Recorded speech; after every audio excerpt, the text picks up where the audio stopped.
नमस्कार दोस्तों, एक बार फिर से आप सभी का हार्दिक स्वागत आपके अपने यूट्यूब चैनल रेवंत राज मैथमेटिक्स में। दोस्तों, इस वीडियो में बात करने वाले हैं रीट शिक्षक भर्ती 2021 को लेकर के मनोविज्ञान के टेस्ट नंबर 3 के बारे में। और इससे पहले के टेस्ट आपने नहीं देखे तो डिस्क्रिप्शन बॉक्स में आपको लिंक मिलेगा, वो ज़रूर देख लें। 30 इंपॉर्टेंट क्वेश्चन हैं दोस्तों, और 30 में से आपके कितने क्वेश्चन सही होते हैं आप अपना आकलन कर सकते हैं। और लास्ट में बताना है कि प्रश्नों का स्तर कैसा था और आपके कितने क्वेश्चन सही हुए। तो चलिए दोस्तों, शुरुआत करते हैं पहले क्वेश्चन से। पहला प्रश्न आपके स्क्रीन पे आ चुका है।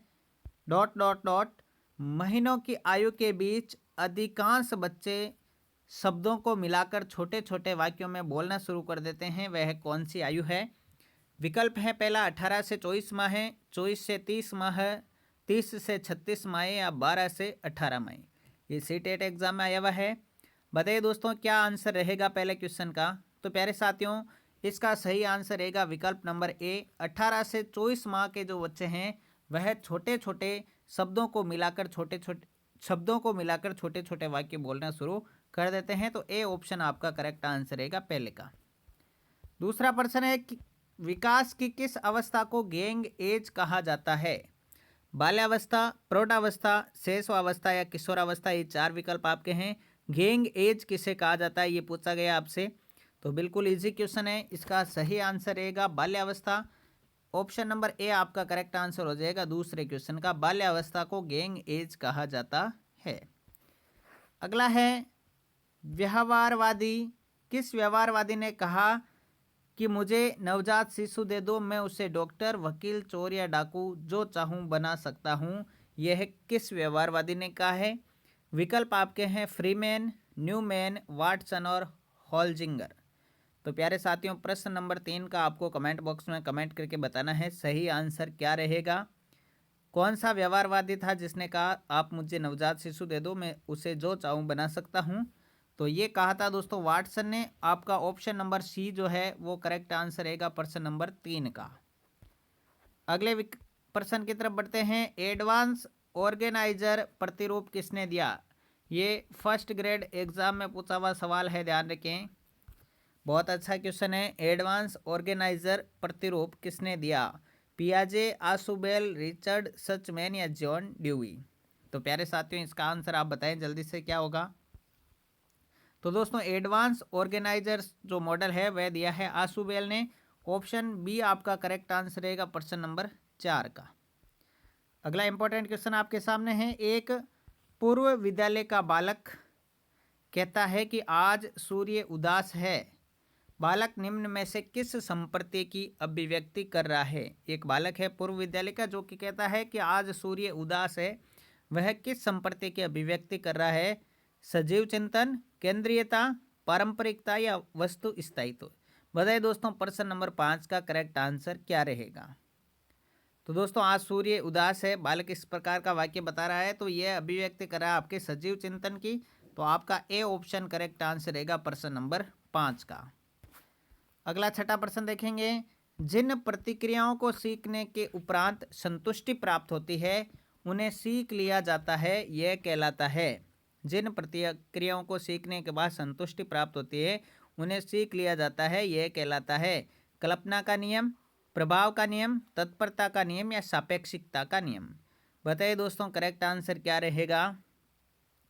तो प्यारे से साथियों, जिन प्रतिक्रियाओं को सीखने से संतुष्टि प्राप्त होती है उन्हें जल्दी सीख लिया जाता है, ये बताया था थॉर्नडाइक ने प्रभाव के नियम में। तो आपका बी ऑप्शन करेक्ट आंसर रहेगा प्रश्न नंबर 6 का। आगे बढ़ते हैं। वीडियो को लाइक नहीं किया तो लाइक जरूर कर दें। 7वां प्रश्न है, प्रेक्षणात्मक अधिगम संप्रति किसके द्वारा दिया गया था? टॉलमैन, बंडूरा, थॉर्नडाइक या कोलर। ये 4 विकल्प आपको दिखाई दे रहे हैं। प्रेक्षणात्मक अधिगम संप्रति का नियम किसने दिया है, ये पूछा गया है। तो प्रश्न नंबर 7 का अब आपको आंसर बताना है। प्रश्न नंबर जो 7 है उसका करेक्ट आंसर रहेगा ऑप्शन बी, बंडूरा ने दिया था। बी ऑप्शन आपका सही रहेगा। अगला है 8वां, पियाजे द्वारा संज्ञानात्मक संरचना को उल्लेखित करने वाली शब्दावली कौन सी है? पियाजे द्वारा संज्ञानात्मक संरचना को उल्लेखित करने वाली शब्दावली कौन सी है? अनुप्रतीकात्मक, प्रतीकात्मक, स्कीमा या अहम केंद्रित। ये 4 विकल्प आपके हैं। प्रश्न नंबर 8 का सही आंसर क्या रहेगा ये बताना है। तो 8वें का सही आंसर स्कीमा हो जाएगा ऑप्शन नंबर सी। आगे है अभिप्रेरणा का संतुलन स्थैर्य का सिद्धांत किसने दिया। वेरी इंपॉर्टेंट क्वेश्चन है। अभिप्रेरणा का संतुलन स्थैर्य का सिद्धांत किसने दिया। विकल्प पहला है सोलोमन एंड कॉर्बेट, दूसरा है सॉल्सबरी एंड मेलगो, तीसरा है चैपलिन कॉकर एंड एप्पल, चौथा है विक्टर ब्रूम। तो प्यारे साथियों, आपको बताना है कि अभिप्रेरणा का संतुलन स्थैर्य का सिद्धांत किसने दिया। इसका सही आंसर रहेगा विकल्प number C, Chaplin Cocker and Apple ने यह सिद्धांत दिया है। सी ऑप्शन करेक्ट आंसर है। प्रश्न नंबर 10 की तरफ बढ़ते हैं। निम्न में से जन्मजात अभिप्रेरक नहीं है, बताइए। प्यास, निंद्रा, भूख या रुचि। प्रश्न नंबर 10 का अब आपको कमेंट बॉक्स में बताना आंसर। तो राइट आंसर डी ऑप्शन हो जाएगा। रुचि जो है जन्मजात अभिप्रेरक नहीं है।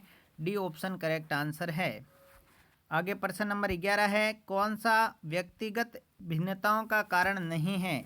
परिपक्वता, वंशानुक्रम, निर्देशन या वातावरण। बताइए दोस्तों, इसका सही आंसर क्या रहेगा। प्रश्न नंबर 11 आपके सामने आ चुका है। व्यक्तिगत भिन्नताओं का कारण कौन सा नहीं है, तो आपके इसमें निर्देशन जो है वह इसका कारण नहीं रहेगा। सी ऑप्शन सही रहेगा प्रश्न नंबर 11 का। 12वां है। निःशक्त बालकों की शिक्षा के लिए प्रावधान किया जा सकता है। समावेशित शिक्षा द्वारा, मुख्य धारा में डालकर, समाकलन द्वारा या कोई नहीं। ये 4 विकल्प आपके सामने हैं। निःशक्त बालकों की शिक्षा के लिए प्रावधान किस प्रकार से किया जा सकता है, अब ये आपको कमेंट बॉक्स में कमेंट करके बताना है। तो प्रश्न नंबर 12 का सही विकल्प रहेगा पहला, समावेशी शिक्षा द्वारा उनका जो है शिक्षा का प्रावधान किया जा सकता है। ए ऑप्शन करेक्ट आंसर रहेगा 12वें में।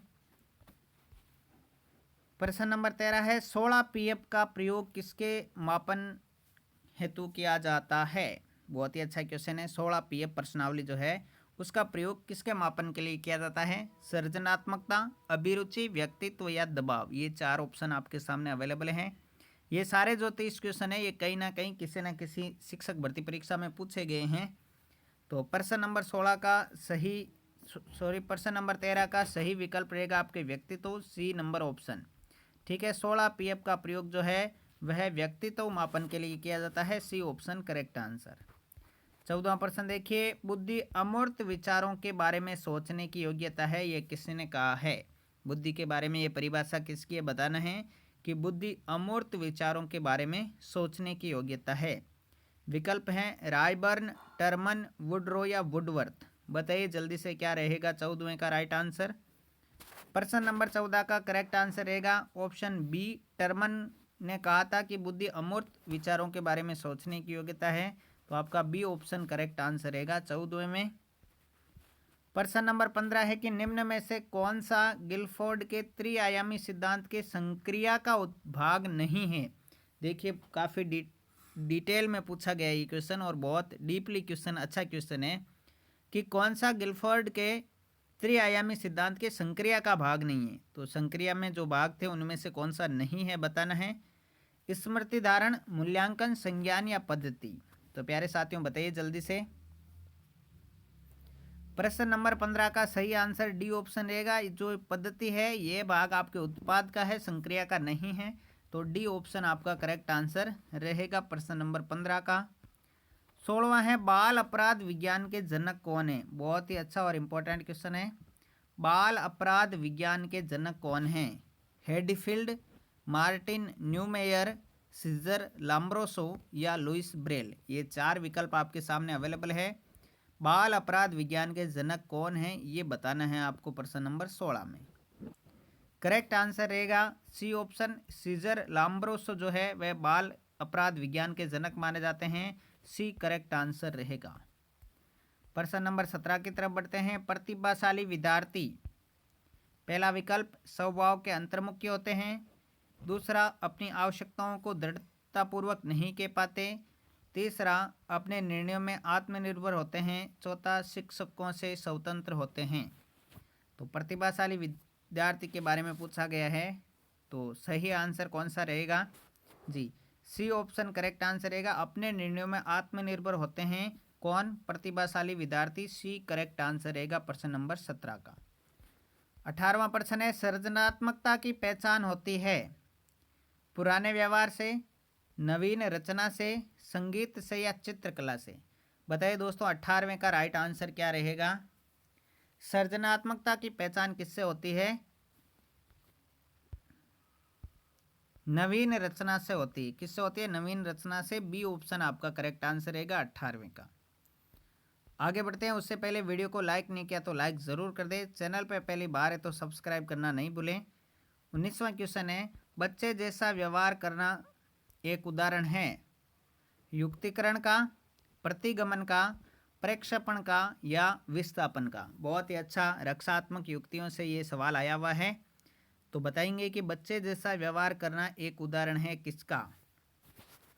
तो प्रश्न नंबर जो 19 है उसका करेक्ट आंसर रहेगा प्रतिगमन। बच्चे जैसा व्यवहार करना प्रतिगमन का एग्जाम्पल है। बी ऑप्शन करेक्ट आंसर रहेगा 19वें में। 20वां है, कुसमायोजन किसका परिणाम है? कुंठा का, तनाव का, संघर्ष का या उपरोक्त सभी का। बताइए दोस्तों जल्दी से करेक्ट आंसर क्या रहेगा? प्रश्न नंबर 20 में आपको बताना है सही विकल्प कौन सा रहेगा। कुसमायोजन जो दोस्तों परिणाम है वे इन सभी का है। तो डी ऑप्शन आपका करेक्ट आंसर रहेगा। कुंठा का भी, तनाव का और संघर्ष का, इन तीनों का ही परिणाम कुसमायोजन ही होता है। डी ऑप्शन करेक्ट आंसर रहेगा प्रश्न नंबर 20 का। 21वां प्रश्न देखेंगे, 25 वर्षीय लड़का जिसकी मानसिक आयु 16 वर्ष है उसका IQ क्या होगा? 64, 75, 80 या 100। बताइए जल्दी से। बुद्धि लब्धि ज्ञात करनी है आपको बुद्धि लब्धि ज्ञात करनी है। करेक्ट आंसर रहेगा 64 ऑप्शन नंबर ए। ठीक है, इसमें MA/CA तो 16/25 इंटू 100 टर्मन ने जो सूत्र दिया था उसमें ये 4 बार 16 चौक 64। ए ऑप्शन करेक्ट आंसर रहेगा। आगे है 22वां क्वेश्चन देखेंगे, एनसीएफ 2005 की संस्तुतियों के संबंध में कौन सा सत्य नहीं है? पहला, विश्वविद्यालयों को राजनीति से मुक्त रखना। दूसरा, ज्ञान को बाह्य जीवन से जोड़ना। तीसरा, राष्ट्र के प्रजातांत्रिक मूल्यों का सम्मान करना। चौथा, परीक्षा में लचीलापन होना। बताइए कि एनसीएफ 2005 में जो सिद्धांत है उनमें से कौन सा नहीं है, ये बताना आपको। तो प्यारे साथियों सत्य नहीं है, पहला सत्य नहीं है, विश्वविद्यालयों को राजनीति से मुक्त रखना ऐसा कोई प्रावधान नहीं किया गया था। ए ऑप्शन आपका करेक्ट आंसर रहेगा 22वें क्वेश्चन का। प्रश्न नंबर 23 देखेंगे, बाल केंद्रित शिक्षा का समर्थन निम्न में से किस विचारक द्वारा दिया गया? Erik Erikson, Charles Darwin, BF Skinner या जॉन डेवी। ये 4 विकल्प हैं। बाल केंद्रित शिक्षा का समर्थन किसके द्वारा दिया गया इनमें से? जल्दी से आप कमेंट करें 23वें का राइट आंसर। प्रश्न नंबर 23 का राइट आंसर जॉन डेवी रहेगा। विकल्प नंबर डी सही रहेगा। सूक्ष्म शिक्षण का समय कितना होता है? ये 24वें क्वेश्चन में पूछा गया आपसे। 10 से 20 मिनट, 5 से 10 मिनट, 25 मिनट या 12 मिनट। सूक्ष्म शिक्षण का समय माइक्रो टीचिंग जो बीएड में आपने बीएड के दौरान की होगी या जो BSTC कर रखे हैं उन्होंने भी ये उनके भी काम आया होगा। माइक्रो टीचिंग 5 से 10 मिनट का होता है। जी हाँ, बी ऑप्शन करेक्ट आंसर रहेगा। 5 से 10 मिनट का होता है माइक्रो टीचिंग का समय। आगे बढ़ते हैं 25वें प्रश्न की तरफ। निम्न में से कौन सा एक उत्तम परीक्षण की विशेषताओं से भिन्न है? विकल्प पहला विश्वसनीयता, दूसरा वैधता, तीसरा वस्तुनिष्ठता, चौथा है अभिक्षमता। बताइए उत्तम परीक्षण की विशेषताओं से भिन्न कौन सा है इनमें से, ये बताना है आप सभी को। तो प्रश्न नंबर जो 25 है उसका सही आंसर रहेगा अभिक्षमता जो है ये एक उत्तम परीक्षण की विशेषता नहीं मानी जाती है। डी ऑप्शन करेक्ट आंसर रहेगा 25वें में। 26वें प्रश्न की तरफ बढ़ते हैं। प्रश्न नंबर 26 में आ चुके हैं हम लोग। सतत और व्यापक मूल्यांकन किस पर बल देता है? बोर्ड परीक्षाओं की आवश्यकता पर, सीखने को सुनिश्चित करने के लिए व्यापक स्केल पर निरंतर परीक्षण पर, सीखने को किस प्रकार अवलोकित, रिकॉर्ड और सुधारा जाए इस पर, या शिक्षण के साथ परीक्षाओं का सामंजस्य बिठाने पर। बताइए दोस्तों इंपॉर्टेंट क्वेश्चन है कि सतत और व्यापक मूल्यांकन किस पर बल देता है? तो यह बल देता है दोस्तों सीखने को किस प्रकार से अवलोकित, रिकॉर्ड और सुधारा जाए, इस बात पर बल देता है सतत और व्यापक मूल्यांकन, CCE। तो सी ऑप्शन आपका करेक्ट आंसर रहेगा प्रश्न नंबर 26 का। ठीक है। 27वां प्रश्न है, एक शोधकर्ता के रूप में आप निम्न में से किस शीर्षक को अनुसंधान प्रस्ताव में शामिल नहीं करेंगे? ये ध्यान रखना, नहीं करेंगे पूछा है। एक शोधकर्ता के रूप में आप निम्न में से किस शीर्षक को क्रियात्मक अनुसंधान के प्रस्ताव में शामिल नहीं करेंगे? अनुसंधान समस्या की पृष्ठभूमि, अनुसंधान के उपकरण, अनुसंधान के लिए मूल विस्तृत व्याख्या या अनुसंधान की परिकल्पनाएं। बताएं दोस्तों जल्दी से, राइट आंसर क्या रहेगा 27वें में? तो किस शीर्षक को शामिल नहीं करेंगे? तो इसका सही आंसर रहेगा ऑप्शन नंबर सी, अनुसंधान के लिए मूल विस्तृत व्याख्या, इस शीर्षक को शामिल नहीं करेंगे। सी ऑप्शन करेक्ट आंसर रहेगा 27वें का। प्रश्न नंबर 28 है, RTE 2009 में विद्यालय प्रबंधन समिति यानी SMC का प्रावधान है। ठीक है, धारा 17 में, धारा 23 में, धारा 21 में या धारा 18 में। यानी जो RTE 2009 की धाराएं हैं अलग अलग, ठीक है, 38 धाराएं हैं, तो उनमें से SMC यानी विद्यालय प्रबंधन समिति का प्रावधान किस धारा में किया गया है? काफी इंपॉर्टेंट क्वेश्चन है। राइट आंसर रहेगा धारा 21 में ये प्रावधान किया गया है। ऑप्शन नंबर सी आपका करेक्ट आंसर रहेगा।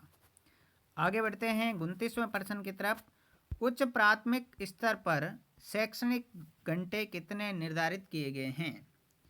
पिछले मॉडल पेपर में प्राथमिक स्तर पर पूछा था, अब की बार उच्च प्राथमिक स्तर पर पूछा जा रहा है। तो बताइए 800 घंटे, 1000 घंटे, 1100 घंटे या 700 घंटे? उच्च प्राथमिक स्तर पर कितने शैक्षणिक घंटे निर्धारित किए गए हैं? तो ये किए गए हैं 1000 घंटे। बी ऑप्शन आपका करेक्ट आंसर रहेगा 29वें में। 30वां प्रश्न, नई शिक्षा नीति से हमेशा मैं पूछता हूँ एक प्रश्न। तो शिक्षा नीति 2019 के अनुसार शिक्षकों का प्रोविजनल काल किया जाएगा। प्रोविजनल जो काल होता है वह कितने वर्ष किया जाएगा? 1 वर्ष, 2 वर्ष, 5 वर्ष या 3 वर्ष? ये 4 विकल्प हैं आपके सामने। बताइए नई शिक्षा नीति 2019 जो है उसमें शिक्षकों का प्रोविजनल काल कितने वर्ष किया जाएगा? तो इसका सही आंसर रहेगा 3 वर्ष किया जाएगा। अभी 2 वर्ष है, उसको बढ़ाकर 3 वर्ष किया जाना है। तो डी ऑप्शन आपका करेक्ट आंसर रहेगा 30वें में।